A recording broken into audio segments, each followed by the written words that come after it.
Você já reparou como a maioria das pessoas vive como se estivesse sempre atrasada para alguma coisa? Não importa o quanto corram, parece que o tempo escorre como água entre os dedos. Mas talvez o problema nunca tenha sido o tempo. Talvez o problema seja o excesso. Excesso de compromissos, excesso de objetos, excesso de estímulos, de cobranças, de telas, de pensamentos. Hoje, eu quero te mostrar um caminho diferente. Um caminho silencioso, quase invisível, mas profundamente transformador. Um caminho que aprendi com monges no Japão, com artesãs em Kyoto, com a minha avó dobrando futons em silêncio. Um caminho que me ensinou a dominar não só a minha casa, mas também as minhas emoções. Essas são as 9 lições do minimalismo japonês que me ajudaram a respirar fundo, simplificar a vida e, finalmente, sentir que eu estava no controle da minha mente. Não são dicas vazias, são princípios milenares, com raízes culturais e efeitos reais. E a 9ª lição, a mais poderosa de todas, é quase desconhecida no Ocidente.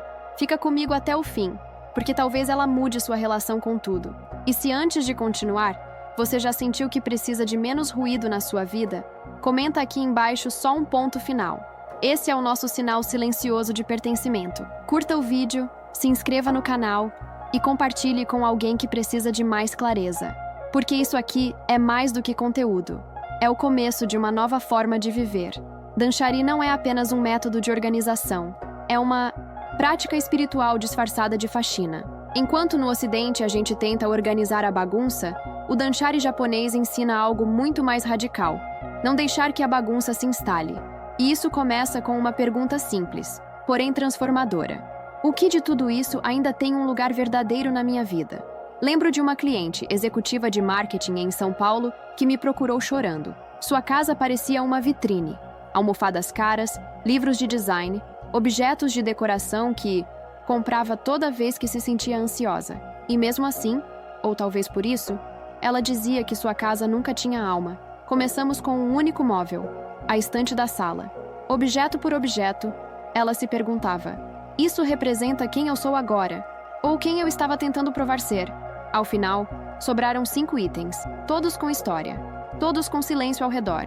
E foi nesse espaço vazio que ela encontrou algo que dizia estar buscando há anos: paz. O Dancharí não quer que você jogue tudo fora.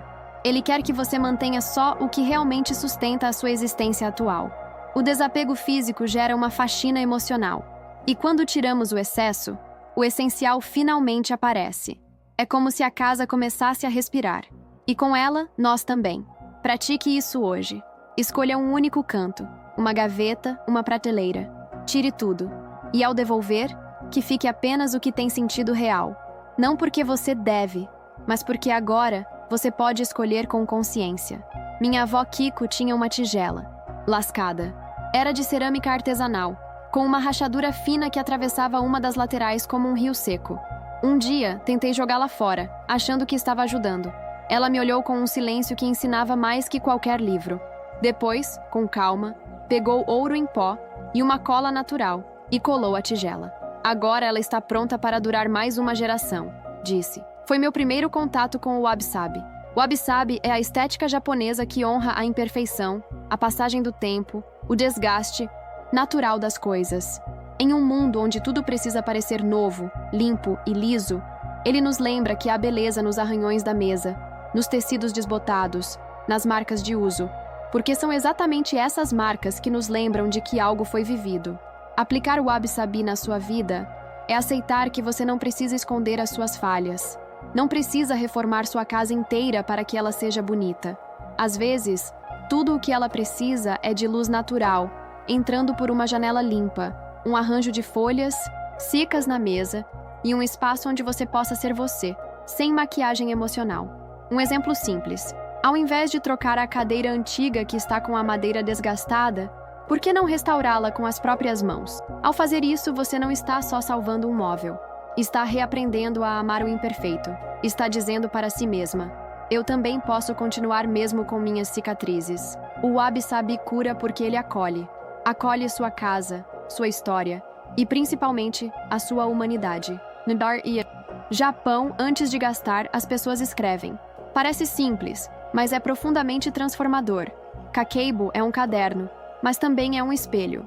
Ele não julga, apenas pergunta: por que você quer comprar isso? E essa pergunta, quando escrita à mão, nos devolve uma consciência que o cartão de crédito tenta esconder. Uma das minhas alunas, arquiteta em Curitiba, começou a usar um Kakeibo, com a intenção de economizar para viajar. Mas 3 semanas depois, ela percebeu algo maior. Não era só dinheiro que estava escapando, era a energia dela. A cada gasto impulsivo, havia uma emoção mal digerida: raiva, tédio, ansiedade. Comecei a entender que minhas compras falavam mais sobre meu estado interno do que sobre o que eu realmente precisava. Kakeibo não serve para te punir. Ele serve para te trazer de volta, para transformar o ato de gastar em um momento de reflexão. Você não precisa ser radical. Pode começar hoje com uma folha de papel. Divida em 4 colunas: o que quero comprar, por quê, quero, como me sinto agora e o que posso fazer em vez disso. Respire. Escreva com calma. Às vezes, só o ato de escrever já resolve o desejo. E ao final do mês, algo mágico acontece. Você não só economiza, você se conhece melhor. Você entende seus vazios. E aos poucos, para de tentar preenchê-los com coisas. Kakeibo é mais do que finanças. É um diário emocional, um mapa da sua alma. Porque no fundo, o que mais buscamos não é gastar menos, é gastar melhor. Com intenção, com verdade. Com o coração em paz. Há uma palavra japonesa que nunca consegui traduzir com exatidão, mas que mudou completamente a forma como vejo minha casa e minha mente. Essa palavra é ma. Ela descreve o espaço entre as coisas, mas não é um vazio qualquer. É um vazio cheio de intenção. Pense em uma estante com poucos livros e uma pedra do rio no centro. Pense em uma mesa com apenas um vaso e luz natural batendo sobre a madeira. Mas é esse intervalo que permite que o objeto respire, que a gente respire. E talvez seja isso que mais esteja faltando nas nossas casas. Pausas, silêncios visuais, espaços onde nada precisa acontecer. Eu conheci uma terapeuta em Porto Alegre que aplicou o Ma na agenda dela. 1 dia por semana sem compromissos. Nada de reuniões, nada de celular. Ela disse que no começo sentia culpa. Depois, liberdade. Era como se eu finalmente estivesse ouvindo minha própria voz, contou. O mesmo vale para a sua casa. Quando você deixa um canto vazio, ele não está sem uso. Ele está em serviço da sua sanidade. Você pode começar pequeno. Esvazie a superfície de um móvel. Deixe só um objeto querido ali. Observe o que muda no seu humor. Ou vá além. Reserve meia hora no fim do dia para não fazer nada. Só estar. Olhar a luz mudando na parede. Ouvir o barulho da rua sem interferir. Mas nos ensina que o silêncio é ativo. Que o espaço é uma escolha estética e emocional. E que, às vezes, não é o que falta na nossa vida que nos atrapalha. É o que sobra. No Japão, há um ditado que me fez parar. Ichigo Ichi. Traduzido livremente, significa um momento, uma vez. Cada encontro, cada manhã, cada xícara de chá é única. E nunca mais vai se repetir exatamente da mesma forma. É um lembrete silencioso de que a vida não pode ser pausada, nem repetida, só vivida, com total presença. Lembro de um almoço com meu pai. Ele falava sobre algo banal, talvez o futebol, talvez o trânsito. Eu estava distraída, olhando o celular. Quando percebi, já era tarde. Aquele momento passou. Nunca mais. Voltaria. E o pior, eu não estive lá. Não de verdade. Ichigo Ichi me acordou desse automatismo. Quando você vive com esse princípio, cada pequeno ato se transforma em um ritual. Beber água vira gratidão. A conversa com seu filho deixa de ser só mais uma, e vira a oportunidade de criar uma memória. E até as tarefas mais simples, como estender uma roupa ou cortar uma fruta, se tornam formas de atenção. Uma amiga em Brasília começou a aplicar isso ao acordar. Ao invés de levantar correndo, ela senta na cama, respira fundo e diz a si mesma: hoje é a única vez que terei essa manhã. E então, se levanta com reverência, como quem se prepara para algo sagrado. Porque é isso que Ichigo Ichi nos ensina. Cada instante é sagrado. E não há nada mais minimalista do que honrar um momento como se ele fosse o último. Porque no fundo, ele sempre é. Às vezes, tudo o que você precisa é encostar em uma árvore. Não metaforicamente, fisicamente mesmo. No Japão, isso tem nome: Shinrin-yoku, o banhos de floresta. Mas não se trata de caminhar apressada por um parque. É sobre entrar em contato com a natureza como quem mergulha em um silêncio maior que o próprio pensamento. Conheci essa prática quando fui levada por uma amiga japonesa a um bosque em Nara. Não falamos durante o caminho. Ao chegar, sentamos no chão. E ali, sem fazer nada, senti meu corpo inteiro desacelerar. Era como se o ar ao redor tivesse peso. Como se a árvore ao lado estivesse me ouvindo. Voltei transformada. E desde então, tenho ensinado isso com delicadeza.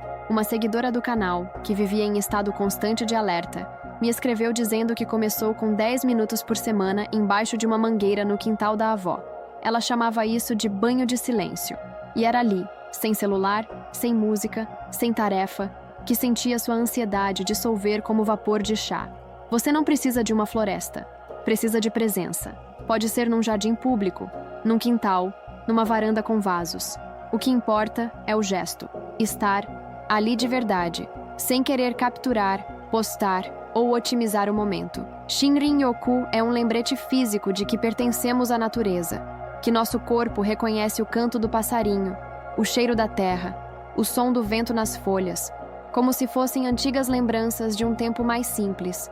E talvez seja isso que sua alma anda pedindo sem saber. Existe uma forma de reparar cerâmica no Japão que não tenta esconder as rachaduras. Ao contrário, as destaca com ouro. Essa arte se chama kintsugi e carrega uma filosofia que, quando entendi, mudou não só minha relação com os objetos, mas comigo mesma. Lembro exatamente do dia em que quebrei minha tigela preferida. Era simples, de cerâmica escura, feita à mão. Por um segundo, pensei em jogá-la fora, mas respirei e decidi colar. Não com cola invisível, mas com uma mistura de pó dourado e verniz que uma amiga trouxe do Japão. Quando terminei, ela parecia outra, mais valiosa, mais forte, mais honesta. Kintsugi nos ensina que não precisamos esconder nossas falhas. Elas fazem parte da nossa história. E mais, elas nos embelezam. A rachadura não é um erro, é a prova de que algo sobreviveu. O mesmo vale para nós. As marcas que a vida deixa, as dores, as rupturas, as quedas, podem virar ouro, se olharmos com compaixão. Uma cliente em transição de carreira me contou que, após um burnout, começou a marcar no diário os dias em que chorava. Em vez de vergonha, decidiu olhar essas páginas como linhas douradas. Cada crise me trouxe de volta ao essencial, escreveu. Hoje, ela guarda esse diário como um tesouro. Praticar kintsugi é um ato de coragem. Significa se olhar no espelho e dizer: eu não sou perfeita, mas sou inteira. É celebrar as cicatrizes, transformar dor em beleza e fazer da fragilidade uma forma de força. E talvez, o que você julga como quebrado em si mesma, seja justamente o que vai te tornar inesquecível. Tem dias em que tudo parece demais. A lista de tarefas, as notificações, os sons da cidade, as cobranças, externas e internas. Foi num desses dias que criei, quase sem querer, um pequeno ritual que me salvou. 5 minutos. Só isso. 5 minutos entre o caos lá fora e a calma que eu queria encontrar aqui dentro. Esse ritual começou com algo simples. Arrumar a cama devagar, sentindo o tecido entre os dedos. Depois, fui adicionando pequenos gestos. Abrir a janela e respirar fundo. Preparar um chá em silêncio. Escrever 3 palavras que descrevessem meu estado emocional. No final, tudo durava 5 minutos, mas o efeito durava o dia inteiro. Um seguidor do canal, engenheiro em Belo Horizonte, adaptou esse ritual ao seu jeito. Toda manhã, antes do computador, ele acende um incenso, passa a mão sobre a mesa para limpar o pó e escreve: hoje eu quero sentir. Ele disse que nunca mais começou o dia no piloto automático, que 5 minutos, quando intencionais, são mais potentes do que horas inteiras de produtividade sem alma. Esse é o convite. Antes de mergulhar no mundo, mergulhe em si. 5 minutos. Sem celular, sem pressa. Apenas presença. Escolha 3 gestos que façam sentido para você. Repita por 7 dias. Observe o que muda. Porque às vezes não é a rotina que precisa mudar. É o modo como você entra nela. E quando você entra com calma, intenção e beleza, tudo ao redor começa a responder com a mesma frequência. Esse ritual é o seu ponto de partida. Um pequeno altar diário para lembrar: você está viva e merece começar o dia com gentileza. Se você chegou até aqui, algo dentro de você já começou a mudar. Talvez ainda não saiba dar nome, mas eu sei reconhecer esse brilho novo no olhar. É o início de uma jornada onde o excesso começa a incomodar mais do que agradar. onde a paz pesa mais que o status, onde a alma pede espaço, silêncio, presença. Não estou aqui para te dizer o que fazer. Estou aqui porque vivi o que você sente. Já me perdi em pilhas de objetos que diziam muito sobre quem eu queria ser, e nada sobre quem eu realmente era. Já busquei consolo em sacolas cheias e em agendas lotadas. E só encontrei clareza quando esvaziei a casa, o coração e o tempo. O minimalismo japonês não me ensinou apenas a ter menos. Ele me ensinou a sentir mais. Mais leveza ao escolher, mais calma ao observar, mais conexão ao viver. E isso não é uma estética. É uma forma de estar no mundo com mais verdade. Hoje, ensino não por saber tudo, mas por ter andado esse caminho. Por ter encontrado beleza nos cantos lascados, nos dias silenciosos, nas escolhas simples. Por ter acompanhado dezenas de mulheres que, como você, estavam exaustas da pressão de parecer e decidiram começar a ser. E você agora sabe que também pode. Que a transformação não vem de grandes mudanças, mas de pequenos compromissos com o essencial. Começa em uma gaveta, um gole de chá, um suspiro consciente. Não é mágica, é um retorno. Aquilo que já estava em você só precisava de menos ruído para emergir. Você ouviu histórias, aprendeu conceitos, se emocionou com memórias e, talvez sem perceber, também respirou diferente. Se algo em você silenciou enquanto assistia, esse vídeo cumpriu sua missão. Porque aqui não falamos só de objetos ou métodos, falamos de você, da sua vida, do seu tempo. O que o minimalismo japonês nos oferece não é um conjunto de regras, é uma oportunidade de recomeçar. A cada manhã, a cada escolha, a cada gesto pequeno, é um lembrete gentil de que há sabedoria no simples, que o essencial tem voz, mas só fala quando o barulho cessa. Se você chegou até aqui, você já não é a mesma pessoa que deu play neste vídeo. E isso é lindo, porque você não precisa mudar tudo de uma vez. Basta mudar o jeito como você olha para as coisas. E aos poucos, as coisas mudam com você. Se esse conteúdo tocou você, deixe nos comentários uma única palavra: simples. Esse será o nosso sinal silencioso de que você está pronta para viver com mais clareza e menos ruído. Curta este vídeo, compartilhe com alguém que também precisa dessa pausa e se inscreva no canal para continuar caminhando com a gente. Aqui, cada vídeo é um chá servido com intenção. E cada comentário é como uma pedra do rio, silenciosa, discreta, mas cheia de presença. Escreva, simples. E lembre-se, às vezes a vida que você busca não está mais distante, está só mais leve.